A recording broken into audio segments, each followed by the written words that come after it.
সুধী সমবেত ভক্তমণ্ডলী চরণে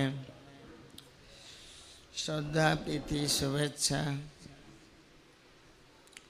নিবেদনপূর্বক আজ এই জগন্নাথ রথযাত্রা মাসির বাড়ির অনুষ্ঠান উপলক্ষে আমরা আলোচনা করব শ্রী জগন্নাথ লীলা কথা।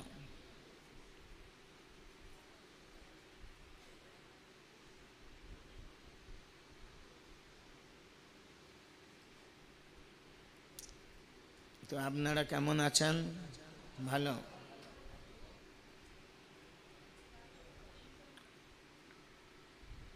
আমরা তো প্রতি বছর এখানে অনেকজন পাঠকও আসছেন বা কিছু বলছেন, তো আমি সেই সব কথার জন্য রিপিট না হয় সেইগুলো কি আলোচনা হয়েছে সেগুলো তো আমিও নিজে ভুলে গেছি, যে একই কথা বারবার বলা ঠিক অনেক অনেক কথা আছে।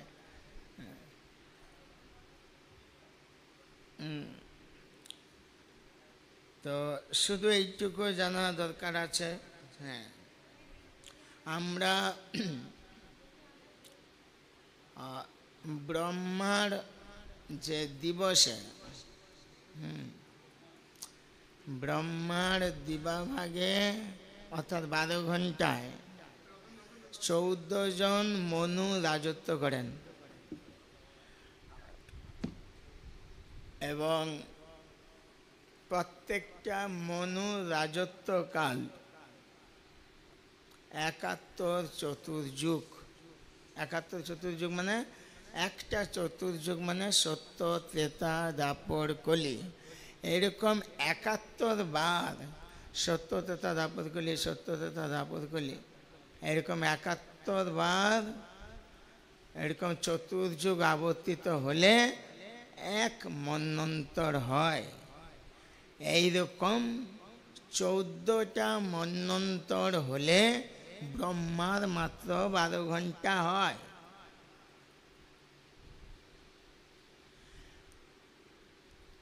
আমরা যে মন্বন্তরে বাস করছি এটা হচ্ছে 7 নম্বর মন্বন্তর। সূর্যদেবের নাম বিবস্বান, যাকে ভগবান গীতা উপদেশ দিয়েছিলেন, সে বিবস্বানের পুত্র শ্রাদ্ধদেব, যাকে বলা হয় বৈবস্বত মনু রাজত্বে এরকম 71টা চতুর্যুগ আছে। তার মধ্যে 28 নম্বর চতুর্যুগ চলছে এখন। আমরা সেই 28 নম্বর চতুর্যুগে এই পৃথিবীতে মানুষ দেহ ধারণ করেছি। কত নম্বর মন্বন্তর? 7 নম্বর মন্বন্তর। তার আগে 6, তার আগে 5, তার আগে 4, তার আগে 3, 2, 1 নম্বর মন্বন্তরের কথা এখন বলবো। মানে কত অসংখ্য সত্যতে তারপর কলির আগের কথা। স্বয়ম্ভুব মনু মানে ব্রহ্মার পুত্র, প্রথম পুত্র ও স্বয়ম্ভুব মনু, তিনি রাজত্ব করছিলেন। স্বয়ম্ভুব মনু, তার থেকেই আস্তে আস্তে মনুষ্য প্রজাতি বিস্তার লাভ করে। সেই জন্য আমাদেরকে মানুষ বলা হয়। মনুষ্য জাতি মনু থেকে এসেছে। আমাদের আদি পিতা হচ্ছে স্বয়ম্ভুব মনু, আদি মাতা হচ্ছে শতরূপা দেবী। এই ইতিহাস কেউ বলে না, এই ইতিহাস শ্রীমদ্ ভাগবতে। এখন যেখানে সূত গোস্বামী সে হাজার হাজার সেই মুনি ঋষিদের সামনে ভাগবত কথা আলোচনা করছিলেন নৈমিষারণ্যে। সেই নৈমিষারণ্যে ওখানে যদি আপনি যান, নিমসার স্টেশনে নামতে হয়, হ্যাঁ, ওখানে গিয়ে দেখবেন নৈমিষারণ্যে সেই সমাধিগুলো রয়েছে, মেরা মাতাজি কা সমাধি, মেরা পিতাজি কা সমাধি। সেই লোকদেরকে জিজ্ঞেস করলে এরকম বলবে, কি মাতাজি সমাধি পিতাজি সমাধি কি বলছে? না, মনুষ্য জাতির মাতা, মনুষ্য জাতির পিতা, তাদের সমাধি এখনও রয়েছে। কোথাকার কোন ইতিহাস, কত শত সহস্র সহস্র হাজার হাজার লক্ষ লক্ষ যুগের আগের কথা। তখন সেই যে প্রথম যে আমাদের মা বাবা, ব্রহ্মার সৃষ্টির প্রথম একটা স্ত্রী একটা পুরুষ, সে স্বয়ম্ভুব মনু আর শতরূপা দেবী, তারা কীরকম ছিলেন জানেন? সর্বসেরা রূপে গুণে জ্ঞানে একেবারে টপ, মানে অত্যন্ত উন্নত ব্যক্তিত্ব। সেই কথা কেউ তো জানে না। এখন আমরা পড়াশোনা করি, আমরা কোথাকার বংশধর? না, আমাদের পূর্বপুরুষ বাঁদর ছিল, আর এখন আমরা উন্নত মানুষ হয়ে গেছি, তাই না? এই হচ্ছে আমাদের দুর্দশা। যখন আপনি এই সমস্ত পড়াশোনা করছেন, তখন আপনি যাবেন মন্দিরে, আমি যাতে পরীক্ষায় পাশ করি, অনেক কিছু পড়েছি তো, ঠিক মতো লিখতে পারি কি না। তখন পূজারি বলবে, আপনার নাম আর গোত্র লিখুন। পূজা দিতে হলে লিখতে হবে না? এইবারে নাম তো বললেন, গোত্রটা কি বললাম? কি, যার বংশধর আপনি, তার একটা নাম দিতে হবে তো। তাহলে আপনি বাঁদরের বংশধর বলছেন, তাহলে লিখুন বাঁদর গোত্র। আপনি লিখছেন কি, শাণ্ডিল্য গোত্র, আর কি লিখছেন, কাশ্যপ গোত্র, এই ধরনের কিছু না কিছু। কার কথা লিখছেন? যারা হচ্ছে না একটা মুনি ঋষি, যাদের ক্ষমতা আছে সারা পৃথিবীর মনুষ্য সমাজকে পরিচালনা করার, সেই সমস্ত মহান মহান ব্যক্তিদের কথা কিন্তু লিখছেন। তাদের কথা কে আপনাকে বলেছে? আপনি তো পড়লেন আমরা বাঁদরের বংশধর, হ্যাঁ, তো বাঁদর লিখুন। তা এইসব লিখছেন কেন? কে বলেছে? না, মা বলেছে, বাবা বলেছে। কোন মা বাবা বলেছে? আমার মা বাবা বলেছে। তাকে কে শিখিয়েছে? সে তার মা বাবা শিখিয়েছে। এই সব কথা কোথায় লেখা আছে? শাণ্ডিল্য, কাশ্যপ, কোথায় লেখা আছে? শ্রীমদ্ ভাগবতে তাদের কথা লেখা আছে। তাহলে আমরা কাদের বংশধর? সেই সব ভাগবতদের বংশধর। আর সেই ভাগবতের শিক্ষা দ্বারা কিছু নেই। এখন নাকি কলিযুগের মানুষ, আমরা শ্রেষ্ঠ জীব, বাঁদরামিতে শ্রেষ্ঠ, যত বাঁদরামি করতে পারি, বাঁদরের বংশধর।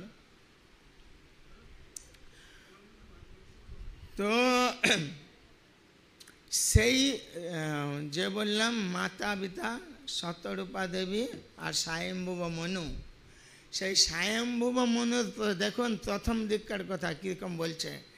চিন্তা করছে, আমি যে এই ব্রহ্মাণ্ডে এই প্রজাদেরকে নিয়ে থাকব, এই প্রজাদেরকে আমি দেখব ওরা কত সুন্দর। কীরকম সুন্দর? না, এদেরকে আগে ভক্ত বানাতে হবে। কেন? না, এই ব্রহ্মাণ্ডের জীবগুলো কীরকম?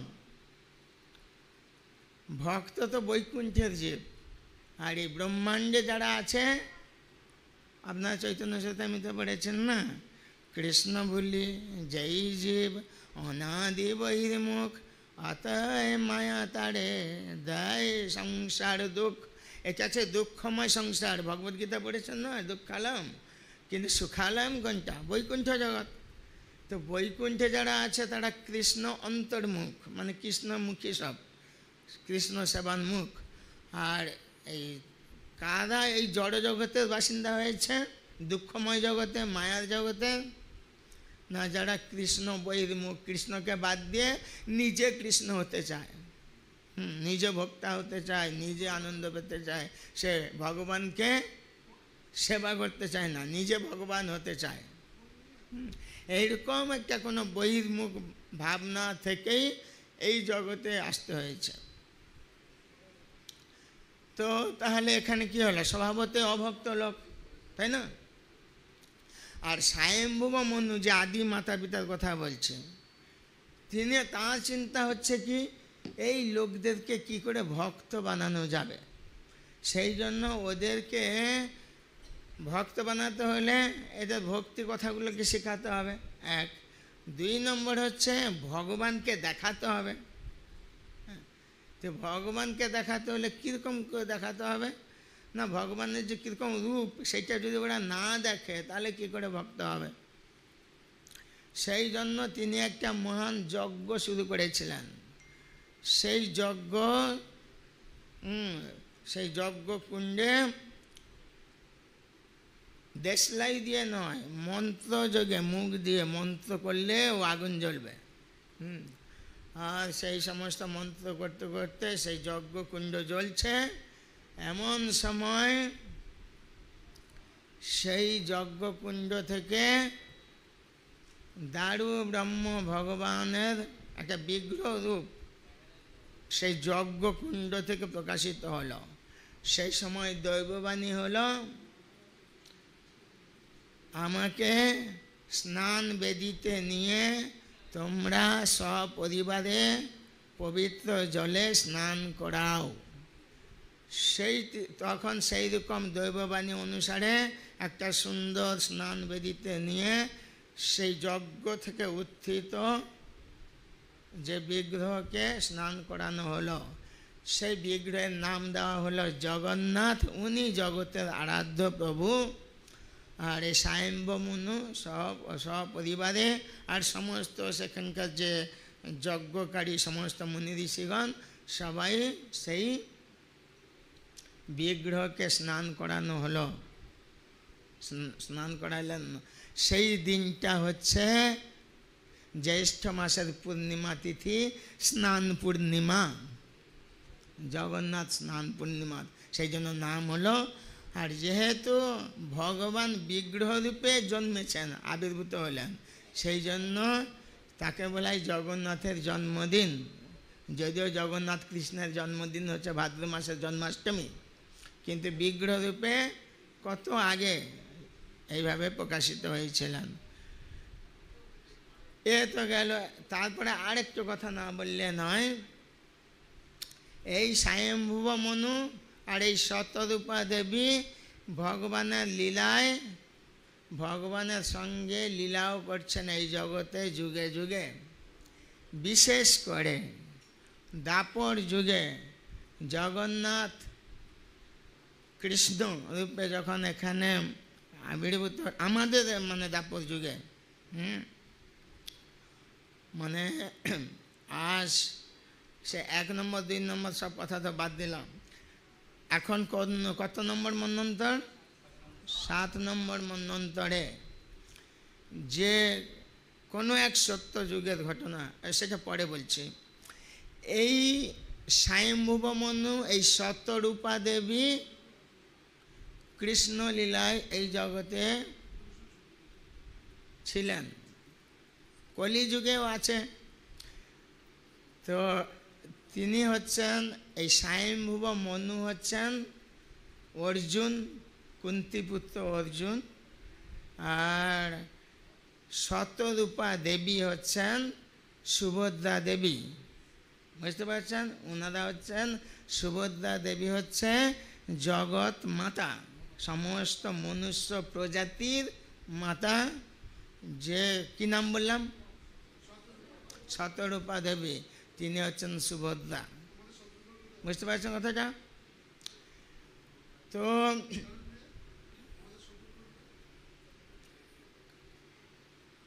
এইবারে চলে আসুন, সেই সব কথা বাদ দেন। এখন সপ্তম মন্বন্তরে, আমাদের এই বৈবস্বতর মন্বন্তরে কোনো এক সত্য যুগে আমাদের এই ভারতে অবন্তিপুরের এক রাজা ছিলেন, তার নাম হলো ইন্দ্রদ্যুম্ন মহারাজ। তিনি একই চিন্তা ভাবনা করলেন, ও আমি তো এখন রাজত্ব করতে হবে, কাকে নিয়ে রাজত্ব করব? মানুষগুলোকে তো নিয়ে রাজত্ব করতে হবে। এই মানুষগুলো শিষ্টাচার সম্পন্ন না বাঁদরের মতো না ভূতের মতো, এদেরকে একটু শিখাতে হবে। প্রথম কর্তব্য, সব কথা বাদ, তাকে প্রথম রাজত্ব করতে হলে, সুন্দরভাবে রাজ্য শাসন করতে হলে, প্রজাদেরকে পরিচালনা করতে হলে, জীবন ধন্য করতে হলে, সুন্দর করতে হলে, পবিত্র করতে হলে আগে ভক্ত হতে হবে। এইটা ছিল ইন্দ্রদ্যুম্ন মহারাজের স্বপ্ন। আর যদি ভক্ত না হয় তাহলে আমার এরকম এই রাজা হওয়ার কোনো দরকার নেই, এই জীবনের কোনো তাৎপর্য নেই। কারণ এই সমস্ত মানুষদের সঙ্গে ওদেরকে নিয়ে রাজা হওয়ার কোনো দরকার নেই। সেই স্বপ্ন ছিল খুব, এমনভাবে প্রথমে ওদেরকে ভক্ত বানাতে হবে। সেই জন্য তাকে ভক্তিযোগ নাই শেখানো যাবে, কিন্তু ভগবান কোথায় যে ভগবানকে দেখে ওরা শ্রদ্ধা করবে, ভক্তি নিবেদন করবে, তাদের মনের আরতি জানাবে, ভক্ত হবে। তারপরে অন্তিমে তারা যখন সুন্দরভাবে জীবনযাপন করে জীবনের আয়ুষ্কাল যখন শেষ হয়ে যাবে, তারা ভগবত ধাম বৈকুণ্ঠ জগতে চলে যেতে পারবে। সেই সিস্টেম যদি না করা হয় তাহলে তো আমার এই রাজত্ব করে এক বিন্দু কোনো লাভ নেই। আপনারা জানবেন ইতিহাস, আগেকার দিনে রাজাদেরকে বলা হতো রাজর্ষি, আর মন্ত্রীদেরকে, মন্ত্রী বলতে কাকে বোঝায়? যারা তত্ত্বদ্রষ্টা, একজন মহাত্মা, তারাও ঋষিতুল্য ব্যক্তি, অতীত বর্তমান ভবিষ্যৎ তারা অনেক কিছু জানতেন, এবং তারা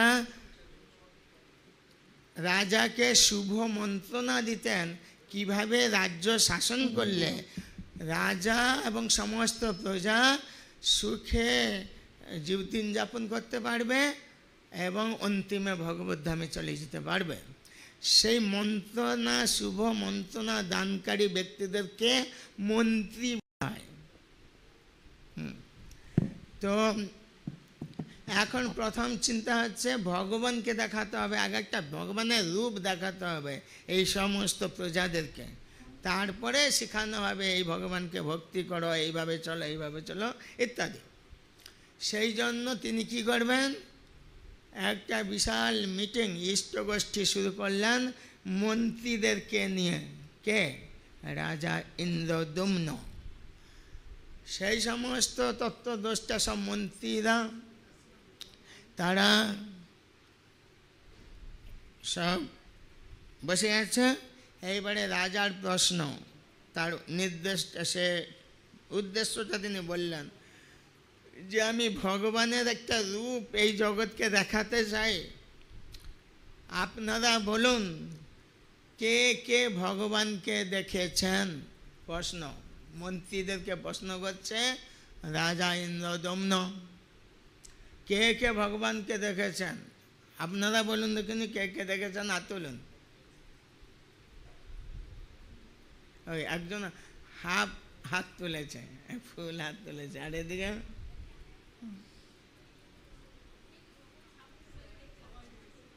হাত তুললেন নাই কেন?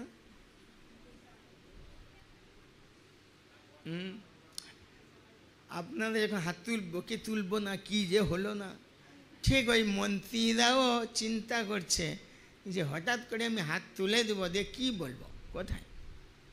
তখন আমাদের ইন্দ্রদ্যুম্ন মহারাজ চিন্তা করছে, এরা চিন্তান্বিত। কেন?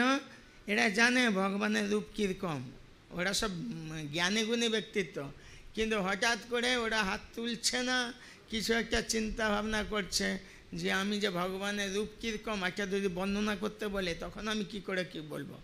তখন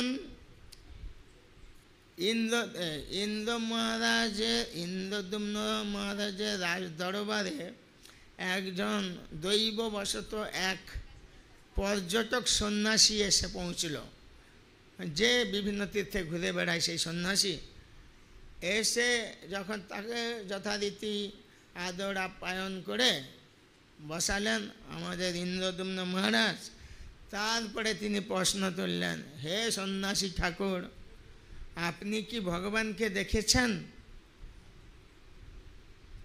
এইবারে সন্ন্যাসী ঠাকুর কি বলে?